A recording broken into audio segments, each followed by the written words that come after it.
It is Locked On Jazz for the 5th of May. Happy Cinco de Mayo. Stop the lunacy about lack of understanding of analytics basketball. Roster building by the Phoenix Suns and the Milwaukee Bucks.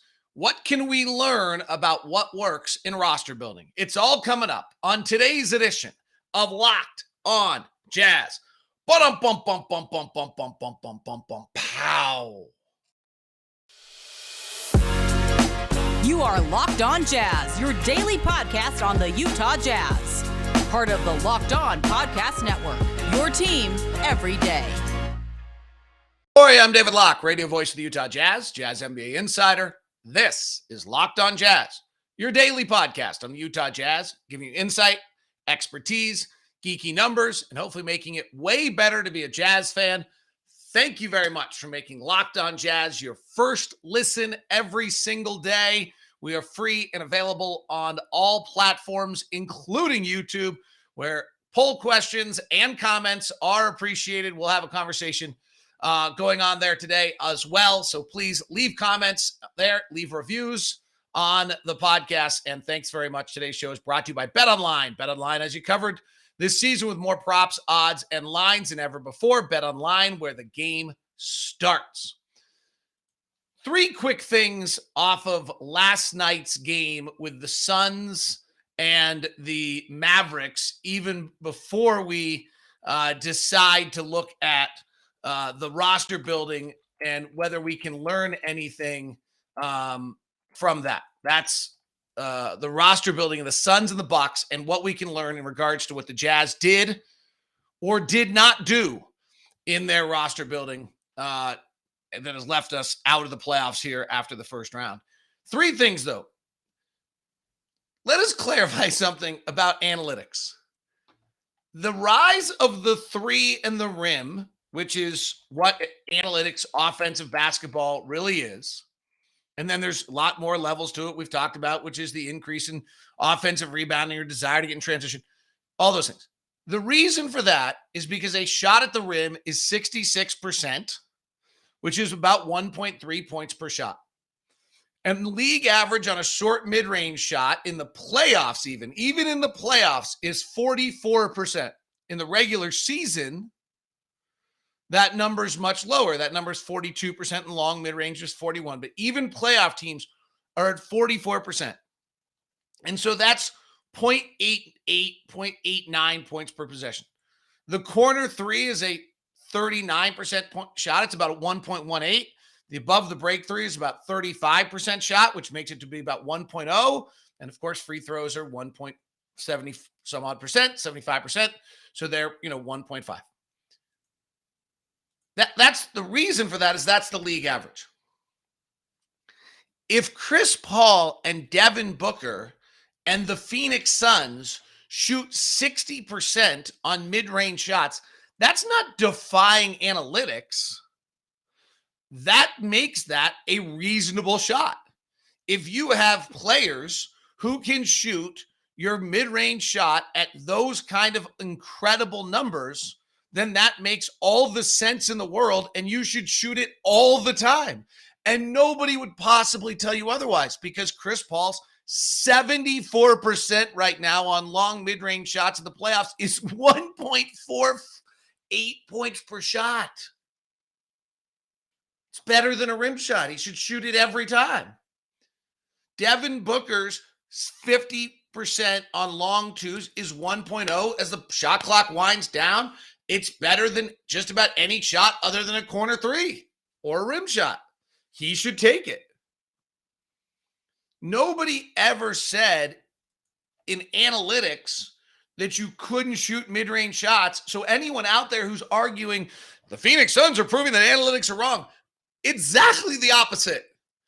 What actually has happened, and Seth Partnow talked about this in his book, Mid-Range Theory, is the demand for the rim and the demand for threes has opened up the mid-range and allowed it to be a much more efficient shot by the best players in the league.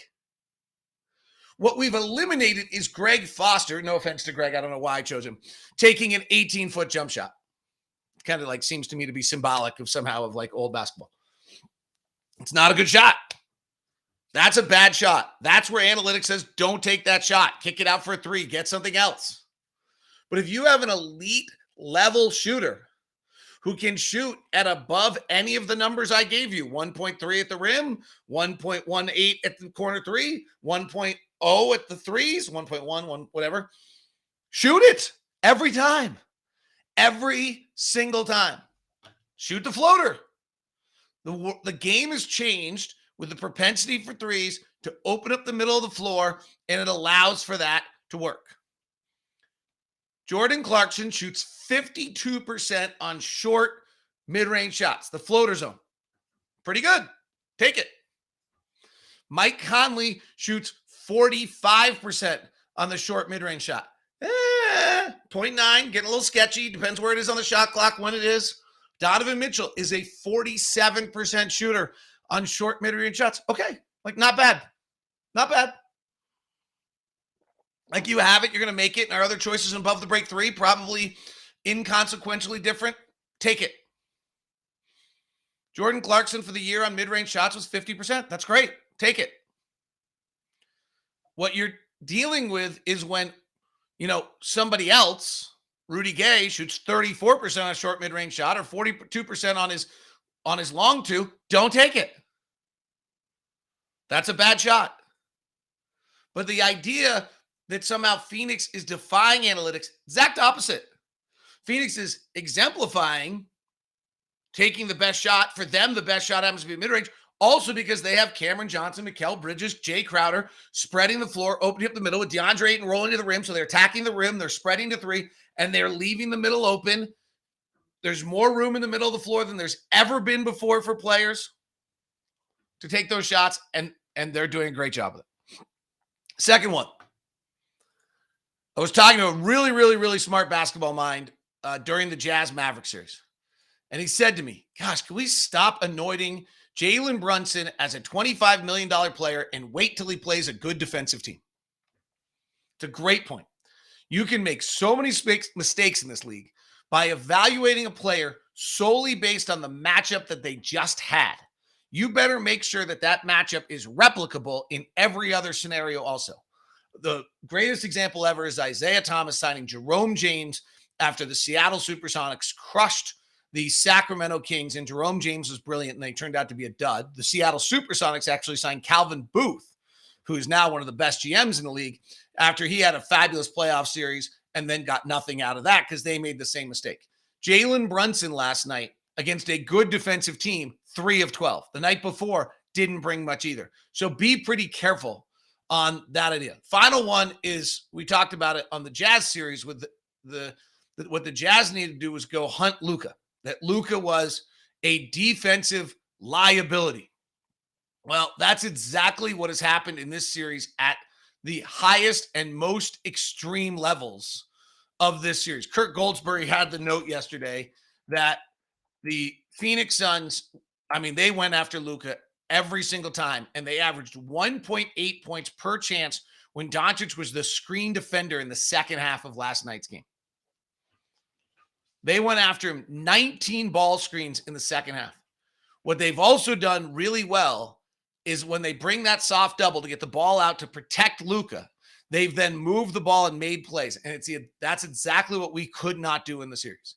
It'd be really interesting to go back and rewatch some of our offensive sets of whether or not it was selfishness and non-moving the ball in those circumstances, or just our 27% shooting from three. That would be super interesting, I think, to go look back at and see, because that was what we failed offensively against Dallas, and hunting Luka was the answer to that. And then from hunting Luka gets to when they try to protect Luka, you now have the advantage that is the signature of Jazz basketball. Move the ball out of that and get opportunities. It'd be interesting to go back and rewatch and see whether or not we did get those or not, or whether or not, and that's where we shot 27% from three and missed. And we actually got them. We just didn't make the plays. Be interesting to look back at. But Phoenix is doing a great job. Phoenix is great.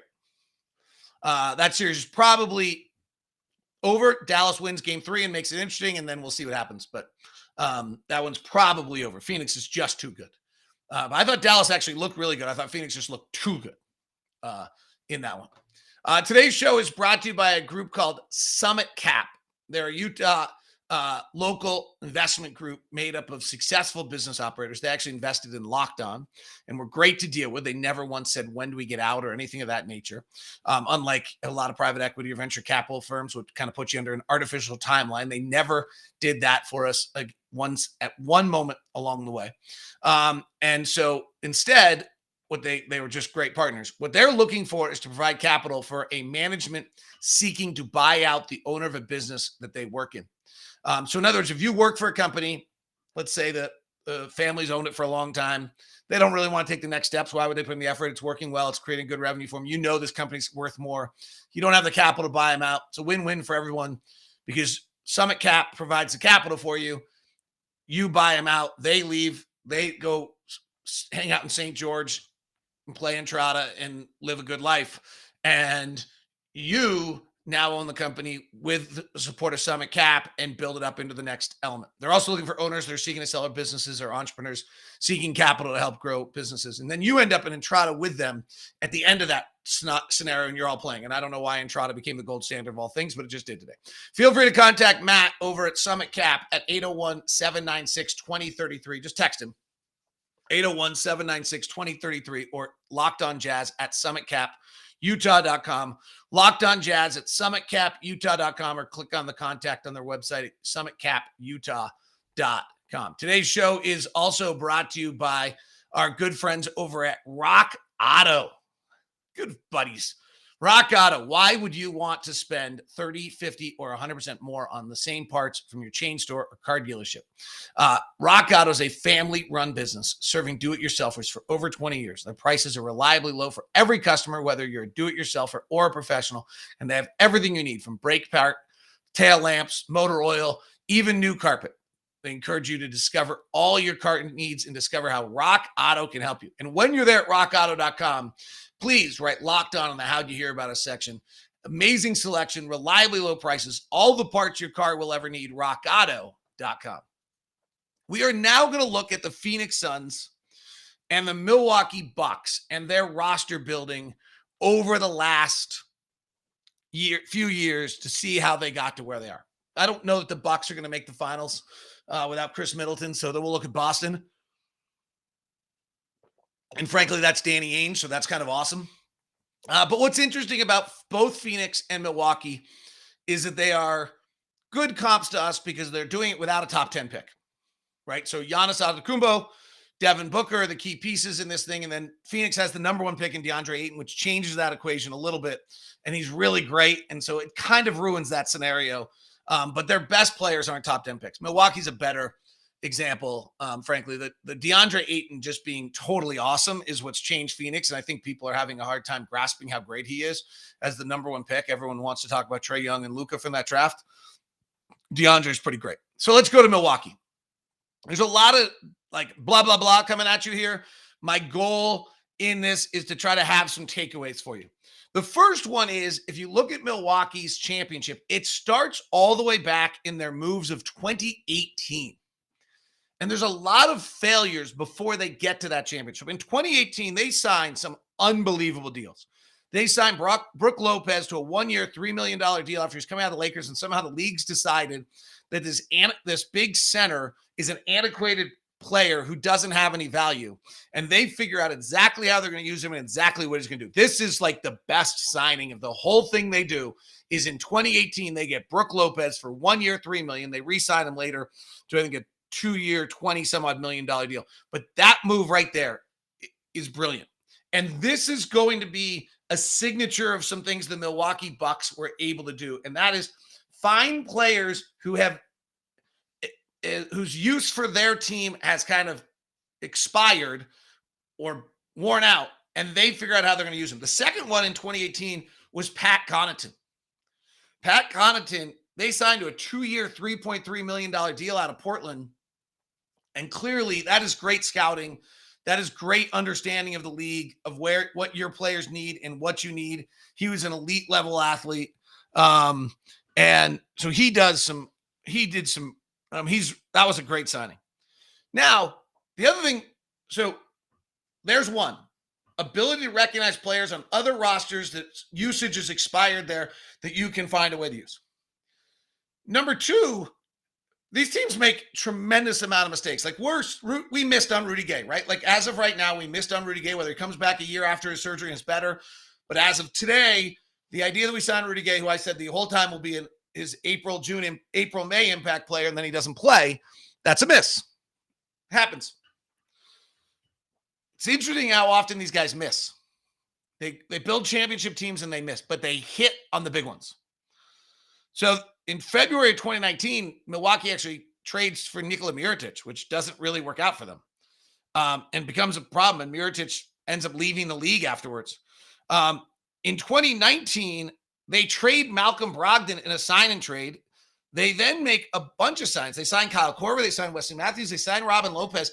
They get very old, very veteran, and they bust and they have George Hill they've acquired, and they bust in the bubble. Now, they get in the social justice and the George Floyd and the case in Kenosha, Wisconsin, and they get a lot of stuff that kind of derails who they are in the bubble. But the bottom line is they bust.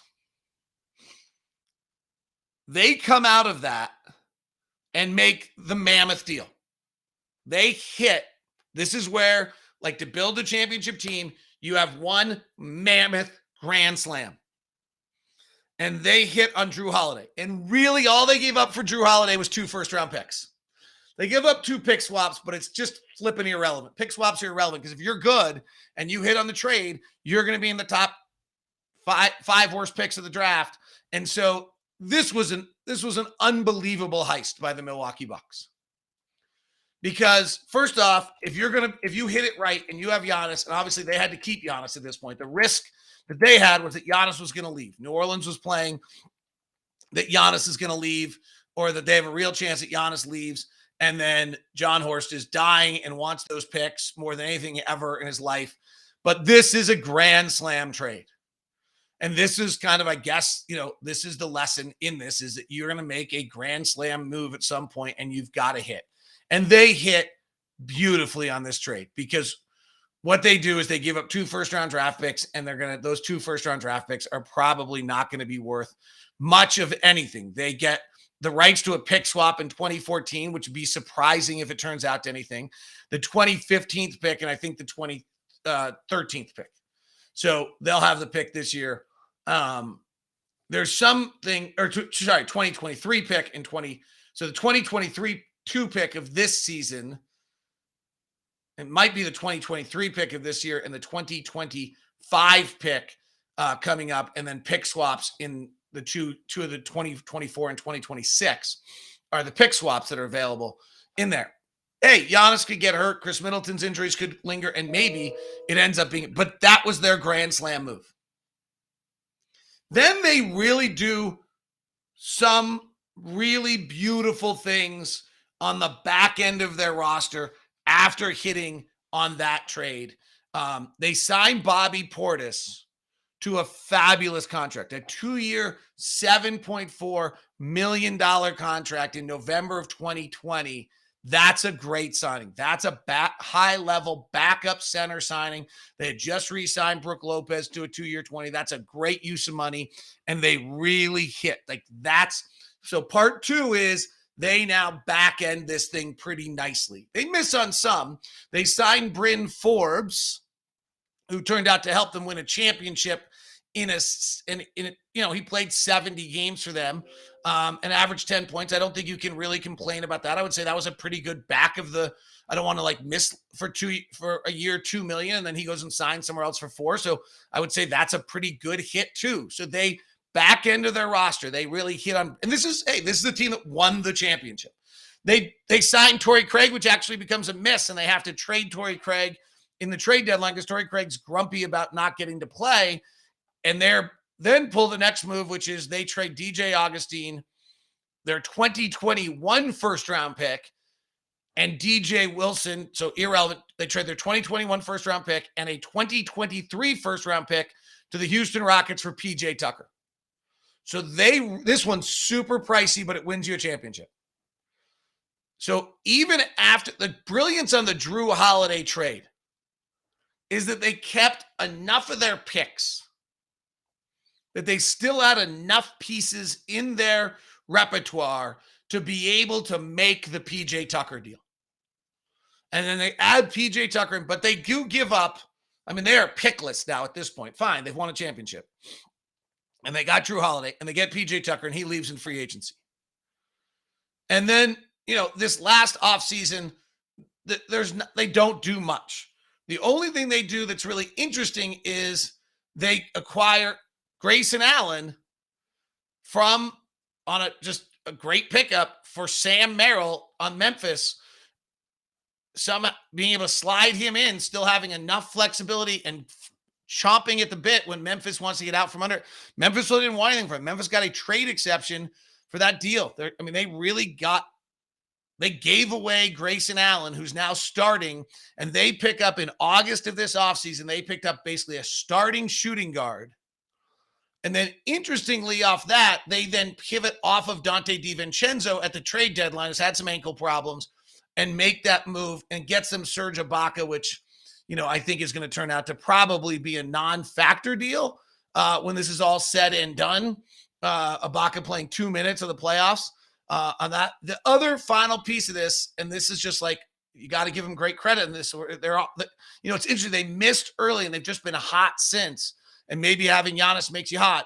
But on February 24th of this year, right after the trade deadline, or right around the trade deadline, they pick up Javon Carter off the scrap heap.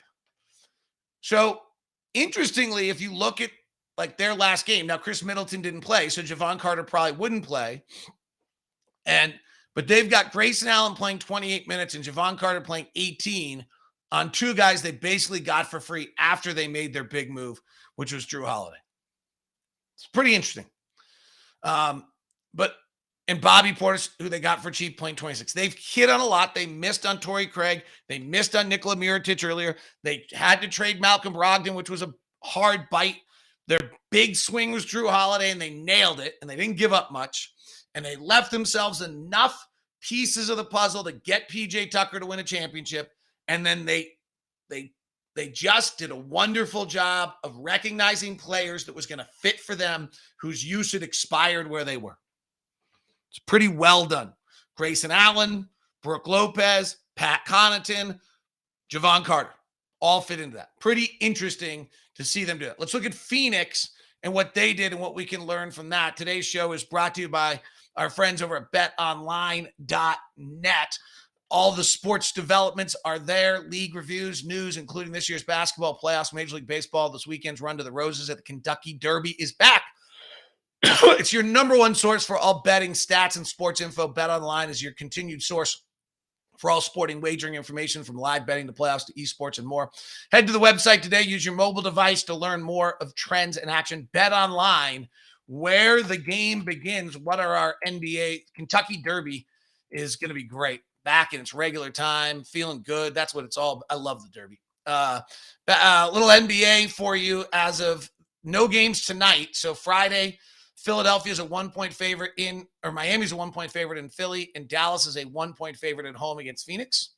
And then Saturday, Boston is Milwaukee's a 3-point favorite back home, and Golden State is a 6.5-point favorite back home.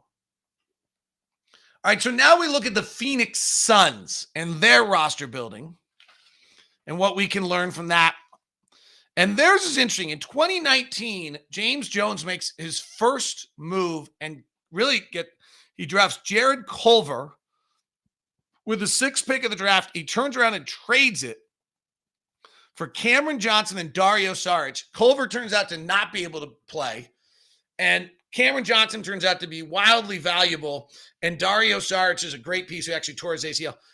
Big talent recognition of what you want as your roster. This is before they have Chris Paul. So this is not like James Jones looking at this and saying, hey, I want to, this fits to Devin Booker and Chris Paul. Give them credit. This is a really, heads up move. They trade TJ Warren for cash. Clearly understanding the roster. Clear it for Devin Booker. Let it go. Then they make a terrible trade. Again, like these guys make mistakes. They're not perfect. They trade a first-round pick to Boston. Danny Ainge fleeces them for Aaron Baines. The first-round pick, by the way, becomes Desmond Bane from Memphis. They then trade DeAnthony Melton for Javon Carter. They then sign Ricky Rubio and Kelly Oubre Jr. This is not on the route to great success in Phoenix at this point. They go to the bubble. They strike pure luck in the fact that, one, they got in the bubble. They were supposed to not originally be in the bubble. 2, they win 8 straight in the bubble and create some momentum. 3, Cameron Payne, who was out of the league after being an Oklahoma City draft pick failure, they pick up and he clicks for them. He's like, and then they get to November and Chris Paul wants to play in Phoenix with Devin Booker, who showed signs in the bubble, and boom, there's their Grand Slam move. Their Jrue Holiday, their Grand Slam move. Then they miss again. They draft Jalen Smith, who may turn out to be a player, but wasn't for Phoenix. So if you look at James Jones's early moves, he nails it on the Cameron Johnson trade. He trades TJ Warren for cash, which actually I would say seems like a bad deal, but it's a good deal because he figured out his roster. He makes a bad move in a first-round pick for Aaron Baines. He makes a bad move in DeAnthony Melton for Javon Carter. He does whatever you want to think of Kelly Oubre and Ricky Rubio, but probably not great. And then he hits his Grand Slam. He trades Ricky Rubio and Kelly Oubre for Chris Paul. He signs Jay Crowder a 3-year, $29 million deal. He signs a bunch of veterans at the end of last year. Langston Galloway, Damian Jones, E'Twaun Moore. They acquired Torrey Craig. But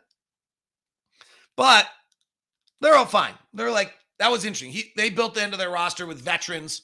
Monty Williams was able to get them to all kind of stay together, and it got them to the NBA Finals. They trade Javon Carter in the offseason and a pick for Landry Shamet. Okay? And now it's easier to make moves, right? Now you have Devin Booker and Chris Paul, DeAndre Ayton's emerging, and you can start to fill in your pieces around that. Landry Shamet seems to fit well. It's well used to the roster. They make 2 really interesting offseason additions kind of around the fringes on your roster of what you're trying to build. They signed JaVale McGee for a 1-year, $5 million backup center job. They probably, having not extended Ayton yet, they maybe that allowed. I think Ayton's contract would have been the same, but $5 million for backup centers, decent amount. We went with $1 million.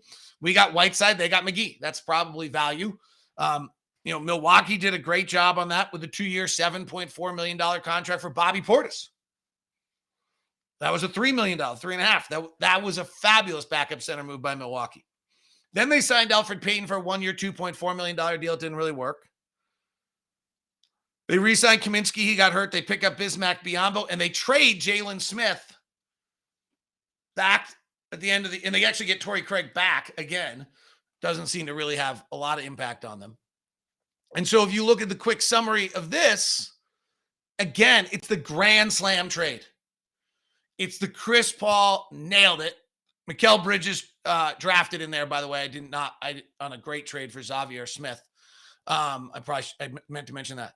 And then it's just nice job piecing little places together, right? So Jay Crowder turned out to be a good 3-year, $29 million deal for them. Cameron Payne was lucky out of the bubble. Cameron Johnson, a great recognition of talent on the draft pick. JaVale McGee, 1-year, $5 million deal for a backup center. They paid a little extra. They got their guy.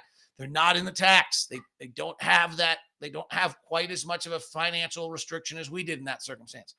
Landry Shamet, they traded Javon Carter for a guy who gave him 15 minutes last night. And then Bismack Biyombo was a super good pickup that just matches them. I don't think Bismack Biyombo could have done that for much of anyone else.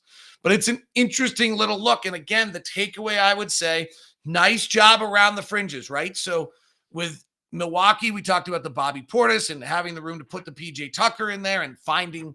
And then for Phoenix, it's a nice job around the fringes with JaVale McGee's been a nice little pickup for them. Landry Shamet's a nice little thing.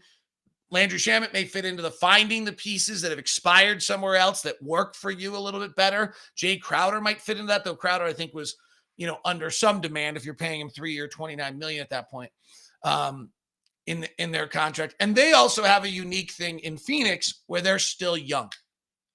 They still have some real youth to their roster with Cameron Payne and Cameron Johnson and Landry Shamet and Mikal Bridges and DeAndre Ayton and Devin Booker that still has some youth to their roster. Milwaukee, not as much. Milwaukee's roster is a little, Portis, Antetokounmpo, Lopez, Matthews, Holiday are all pretty much veterans. Then Javon Carter, Pat Connaughton, and Grayson Allen off their bench are a little bit younger in that regard. So what's the big takeaway from looking at the two last year NBA Finals teams and what they did in their roster building and what it means for the Utah Jazz? There's two things. One is the grand slam move. And ours was Mike Conley probably and it became a two-run single to left instead of a grand slam. Like that, I think, is a little bit of, an all-star year out of it, maybe a double off the wall that drove into instead of a grand slam.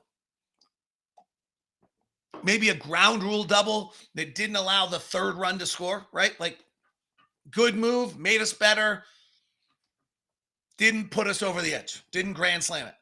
The second one is recognition of talent on other teams that that have expired somewhere else that match to you.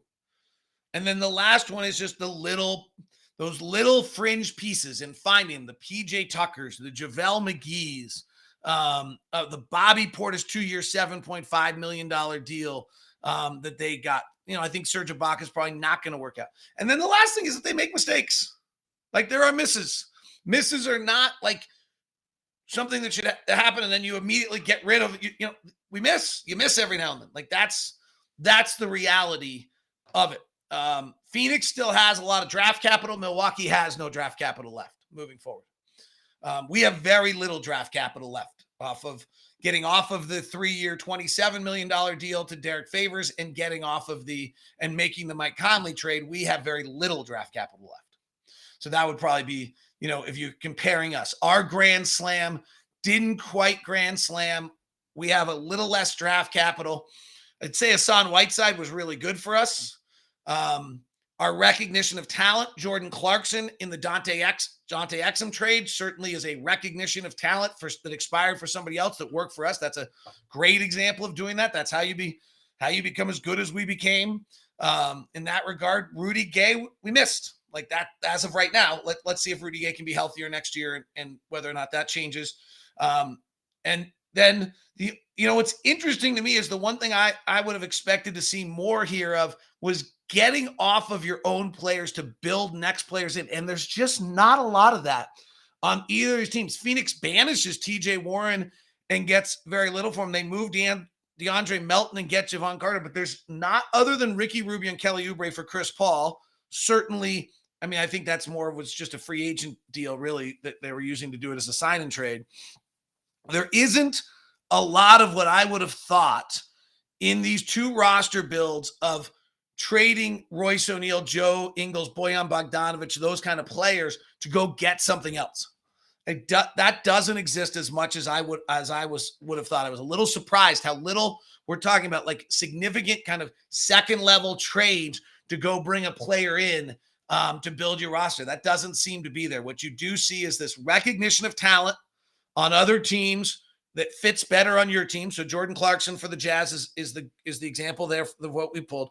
And then these fringe pieces that you've added on along the way. And actually interesting, not a lot of like Joe Ingles, Royce O'Neal, George Niang development, right? Like this is a unique thing that the Jazz have done where they've developed talent out of nowhere. Pat Connaughton, Brooke Lopez, those kind of players, Wesley Matthews, you're not developing them out of nowhere. You're just seeing how they fit into your roster that others have developed. So give the Jazz some credit for actually creating their own little source of talent that didn't exist. James Jones deserves some credit for master drafting. Cameron Johnson and Mikal Bridges with some master drafting in there that are just great picks. And then, having a number one pick kind of changes that whole landscape of everything. All right, that is Locked On Jazz today. Let me know your takeaways from this in the comment section and hearing how those teams built their rosters and what you learned from it.